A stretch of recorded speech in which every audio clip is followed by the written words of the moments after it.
ગઈકાલે સાંજના સમયે સમગ્ર જે ઘટના બનેલી છે એમાં અમારા ઇન્ચાર્જ પીઆઈ છે યાદવ કૃષ્ણનગર પીઆઈ જેનો નવડાનો ચાર્જ છે જેમની પાસે એમને બાતમી મળી કે ભાઈ આ રીતે જે પીસીઆર 91 નંબરની જે પીસીઆર વાન છે નરોડાની એમાં એક ગાડીમાં દારૂ રાખેલો છે એ બાબતની હકીકત મળેલી.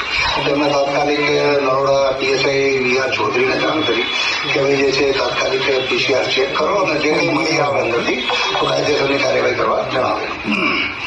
પીએસઆઈ ચૌધરીના માણસો સાથે ત્યાં ગયા અને ચેક કર્યું.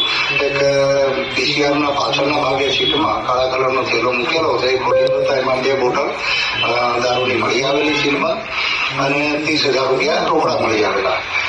બોટલો બાબતે એને 30,000 રૂપિયા લઈને કાયદેસરની કાર્યવાહી કરી અને આ લોકોને પૂછપરછ કરતા એમાં જાણવા મળેલું કે આ લોકો હંસપુરા ચોકી વિસ્તારમાં જ્યારે પેટ્રોલિંગમાં હતી પીસીઆર ત્યારે કોઈ કાળા કલરની રિક્ષાવાળા જોડેથી આ લોકોએ ચેક કરતા એ બોટલો મળી આવેલી એમને એ બોટલો પોતે રાખી લીધેલી અને રિક્ષાવાળાને કાયદેસરની કાર્યવાહી કર્યા વગર જવા દીધેલી. એ બાબતની સમગ્ર ધ્યાને આવતા અમારા સિનિયર અધિકારીઓનું ધ્યાન દોરી તાત્કાલિક બંને જે કર્મચારી છે એમાં એક સતીશ ઠાકોર છે હેડ કોન્સ્ટેબલ પોલીસમાં છે અને બીજો એક વિક્રમસિંહ કરીને છે રાજપૂત એ હોમગાર્ડનો કર્મચારી છે. બંને વિરુદ્ધ કાયદેસર ના ગુના હેઠળની કાયદેસરની કાર્યવાહી કરવામાં આવેલી છે.